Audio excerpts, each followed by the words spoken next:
പറഞ്ഞോളൂ. ചുരുക്കി പറയണം, നമുക്ക് അവസാനിപ്പിക്കാൻ സമയമാകുന്നു. വീട് വെള്ളം കയറിയിട്ട് ആകെ നശിച്ചു നാടർക്കലായി വല്ല ചോർന്ന് വെച്ച സീറ്റൊക്കെ പൊട്ടി തൂങ്ങിക്കിടക്കാണ്. ഞാൻ ഒറ്റയ്ക്കേ ഉള്ളൂ. ഞാൻ ലോട്ടറി വെക്കുന്ന ഒരു തൊഴിലാളിയാണ്. എന്താണ് നമ്മുടെ ആവശ്യം? എനിക്ക് ആവശ്യം എന്റെ വീടൊക്കെ നശിച്ചു ഒക്കെ. വീടിന്റെ കാര്യം നിങ്ങൾക്ക് കിട്ടും. അത് നിങ്ങൾ ബുദ്ധിമുട്ടണ്ട, വിഷമിക്കണ്ട, വീട് കിട്ടും. കുട്ടികൾക്ക് വേറെ എന്തെങ്കിലും കാര്യമുണ്ടോ? പഠിക്കാനുള്ള ബാഗില്ല, കൊടയില്ല, അതൊന്നുമില്ല. അതൊക്കെ നശിച്ച് പോയി, ഒക്കെ വെള്ളത്തിലായി പോയി. ഒന്നും വാങ്ങാനൊരു നിവൃത്തിയില്ല എനിക്ക്. എല്ലാവർക്കും വേണ്ടി ഞാൻ പറയുകയാണ്, സുർജിത്ത് അയ്യപ്പത്താണ് നമ്മുടെ ഇവിടുത്തെ പ്രതിനിധി. സുർജിത്ത് അയ്യപ്പത്തിനോട് നിങ്ങൾ വിവരങ്ങൾ പറയുക. നിങ്ങൾക്ക് വീടിൻ്റെ കാര്യം പറയണ്ട, വീട് സർക്കാർ നിർമ്മിച്ച് നൽകും, വീടിനകത്ത് നമ്മൾ ഇടപെടുന്നില്ല. അപ്പോൾ ബാക്കിയുള്ള കാര്യങ്ങളിൽ നമുക്ക് പരിശോധിക്കാം, ചെയ്യാൻ പറ്റുന്നതൊക്കെ നമ്മൾ ചെയ്യും. ഓക്കെ. വീടിൻ്റെ കാര്യം നിങ്ങൾ സർക്കാരിൽ പറഞ്ഞിട്ടില്ലേ? അതായത് വീട് സർക്കാർ തരും. ആ ടൗൺഷിപ്പിൽ വീടുണ്ട്. സാർ, എനിക്ക് പറയാനുള്ളത്, നമ്മളെ ജോൺ മത്തായി പിന്നെ വന്നല്ലോ, ഭൗമശാസ്ത്രത്തിൽ വന്നല്ലോ. അദ്ദേഹത്തിൻ്റെ നിരീക്ഷണത്തിൽ പുത്തുമല പിന്നെ മുണ്ടക്കായ് ചൂരൽമല പ്രദേശത്തിൻ്റെ മാത്രം നിരീക്ഷണം നടത്തിയിട്ടാണ് അദ്ദേഹം പോയത്. അദ്ദേഹത്തിൻ്റെ സർവേ പൂർണ്ണമല്ല. ഇനിയും അതുപോലെ ദുരന്തബാധിത മേഖലകൾ പലതുമുണ്ട്. അത്തരത്തിലുള്ള മേഖലയാണ് ഞാൻ താമസിക്കുന്ന കാശ്മീർ, പുത്തുമല കാശ്മീർ ദ്വീപ്. അവിടെ നിന്നൊക്കെ ഞങ്ങളെ മാറ്റി താമസിപ്പിക്കുകയാണ്. ഞങ്ങൾ കളക്ടർക്ക് വീടിന് വേണ്ടി എഴുതി കൊടുത്തിരുന്നു. അത് നടപ്പിലാക്കി കിട്ടണമെന്ന് ഒരു അഭ്യർത്ഥന. എൻ്റെ മോനൊരു ബികോം വിദ്യാർത്ഥിയാണ്. എൻ്റെ മോനൊരു ബികോമിന് പഠിക്കുന്ന കുട്ടിയാണ്. ഒരു ലാപ്ടോപ്പ് മോന് കൊടുക്കാവോ? ഒരു ലാപ്ടോപ്പ് എൻ്റെ മോന് കൊടുക്കാവോ?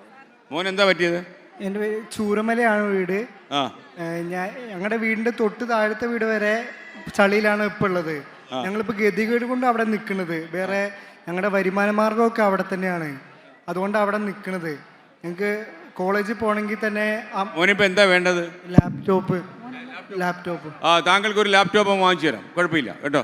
സുജിത്ത് ഇദ്ദേഹത്തിന്റെ പേരെന്ന് ചോദിച്ചു. ഒരു കാര്യം, 24-ന്റെ ഒരു പ്രേക്ഷകയാണ്, സാറിനെ കാണാൻ വേണ്ടിയിട്ട് വന്നതാണ്. വസന്തകുമാരി. സാറേ, ഞങ്ങൾ സൂചിപ്പാറ എക്കോ ടൂറിസം സെന്ററിൽ ജോലി ചെയ്യുന്ന ഗൈഡുമാരായി 7 മാസമായിട്ട്. സാറേ, 2019 പുത്തുമല ഉരുൾപൊട്ടലുണ്ടായിരുന്നില്ലേ? ഞങ്ങൾക്ക് ഒരു ആനുകൂല്യങ്ങൾ ഇതുവരെയായിട്ട് ഞങ്ങൾക്ക് കിട്ടിയിട്ടില്ല. ഒരു പുത്തുമല എൻ്റെ അച്ഛനമ്മയാണ് മരണപ്പെട്ടത്. ഒരു കാര്യം ചെയ്യാം, നിങ്ങളെ ഒരുപാട് പേരുണ്ട് വേറെ. നിങ്ങളെല്ലാവരും സുർജിത്ത് അയ്യപ്പത്തിനെ കോണ്ടാക്ട് ചെയ്യണം, അദ്ദേഹത്തോട് പറയണം.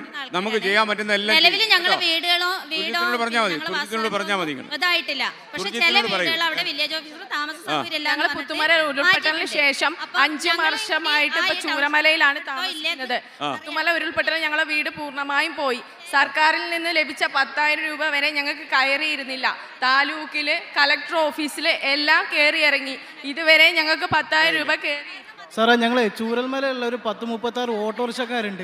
വീടും ടൗൺഷിപ്പും എല്ലാം ഗവൺമെന്റ് കൊടുക്കും. ഞങ്ങൾ 1.5 മാസത്തിന്റെ മേലെ ഒന്ന് മര്യാദ പണിയെടുത്തിട്ട് ആ കാര്യങ്ങളൊന്നും ഗവൺമെന്റിൽ അറിയാം. തീർച്ചയായിട്ടും.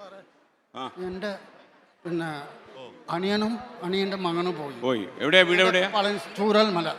അവർ മുണ്ടക്കയിൽ നിന്നാണ് പോയത്.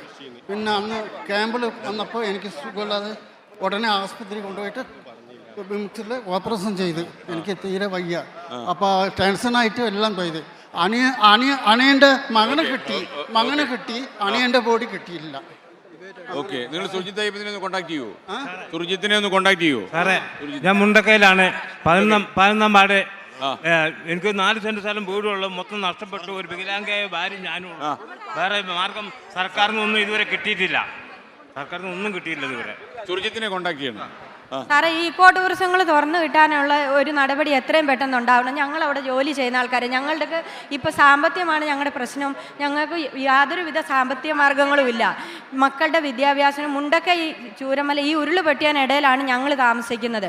അപ്പോൾ കുട്ടികളുടെ വിദ്യാഭ്യാസം, മറ്റു കാര്യങ്ങൾക്കൊക്കെ ഞങ്ങളുടെ പ്രശ്നങ്ങൾ, സാമ്പത്തികമായ മെയിൻ പ്രശ്നങ്ങളാണ് അവിടെ ഞങ്ങൾ അഭിമുഖീകരിച്ചുകൊണ്ടിരിക്കുന്നത്. അതുപോലെ സ്കൂളിൻ്റെ ഇതും മുണ്ടൊക്കെ പുത്തുമല ഉരുള് പൊട്ടിയതിൻ്റെ ഇടയിലായതുകൊണ്ട് ഒരു പുതിയ സ്കൂൾ കെട്ടിടം പുത്തുമല ഭാഗത്തായിട്ട് ഞങ്ങൾക്ക് കിട്ടിയാൽ ഞങ്ങളുടെ യാത്രാ പ്രശ്നങ്ങൾ ഉള്ളതുകൊണ്ട് കുട്ടികൾക്ക് മേപ്പാടി പോയി പഠിക്കാനുള്ള അസൗകര്യങ്ങളുണ്ട്. നമുക്ക് നോക്കാം. ഞാൻ സ്റ്റേജിൽ പറയാം. എല്ലാവരോടായിട്ട് ഞാൻ പറയുകയാണ്, നമ്മുടെ വയനാടിൻ്റെ പ്രതിനിധി ഇവിടെ സുർജിത്ത് അയ്യപ്പത്തുണ്ട്. സുർജിത്ത് അയ്യപ്പത്തിനോട് നിങ്ങളുടെ കാര്യങ്ങൾ പറയുക. ചെയ്യാവുന്നതൊക്കെ നമ്മൾ ചെയ്യും. ഇനി നമ്മൾ സ്റ്റേജിലേക്കാണ്. Over to Pravitha Lakshmi.